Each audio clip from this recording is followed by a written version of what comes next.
Alright, Githzerai Anarch, the last one for the live stream. We are looking at a medium humanoid, a Gith, obviously, with 20 AC, which is coming from the psychic defense. So we could use the psychic defense thing from its charisma bonus. Let me backtrack that a little bit. Technically its AC would be, let's put that at 18 for now. And we have 17 D8 with 18 constitution, 20 wisdom. Oh, I'm thinking, so no, actually that would be normally 15 AC because of 10 base plus the dex bonus, and then we're looking at the +5 wisdom bonus.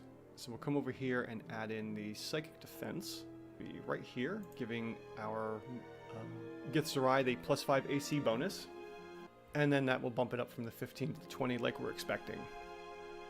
Alright, now into the skills area. I'm losing my train of thought. We have 4 skills: strength, dex, intellect, and wisdom. So we'll come over here and add that into the saving throw section, giving us a +2 AC bonus, moving it from the 20 to 22 now for any effective AC. And we have a few skills and senses, so nothing else really matters up here. We were just worried about saving throws and any immunities or resistance. Since there's nothing left here, we'll come down into the trait the trait section and take a look at its innate spellcasting. We've already looked at the psychic defense, and let's see what we have here. We have Mage Hand, which for the purposes of dealing with the CR doesn't matter. Featherfall, Jump, See and Viz, Shield. Shield is important. That's extremely important. So it's so important actually that I added it as a trait down here, and we'll tap that in as well. So let's see here, we have 3 per day. Well, most combats shouldn't last longer than 3 or 4 rounds. So yeah, it has 3 uses of shield, which is going to jump our effective AC up to 27 now.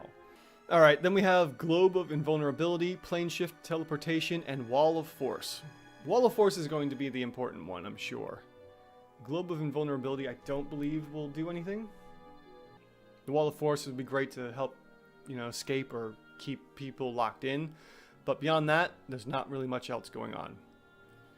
So we'll move down into the multi-attack section here, and let's up its unarmed strikes for the +10 to hit.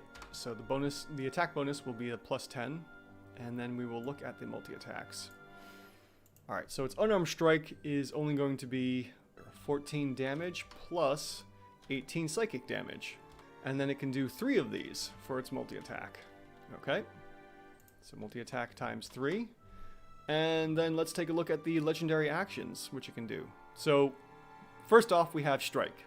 The Anarch makes one-armed strike. Cool. And if we just use that 3 times, it's the same as the multi-attack.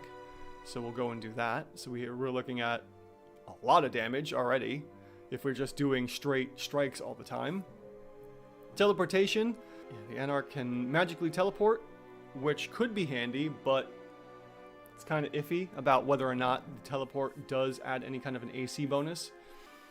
And then we have change gravity for 3 points. The Anarch casts the reverse gravity spell. The spell has the normal effects, except that the Anarch can orient the area in any direction, and creatures and objects fall towards that end of the area.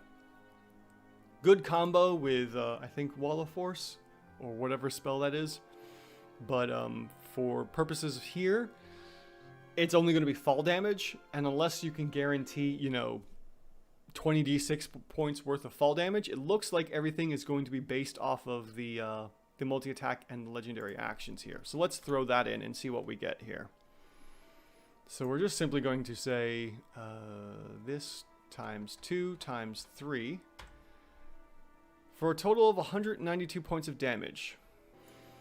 And when it gets thrown into the chart here, we're looking at roughly a CR17 Githzerai. It's a CR16.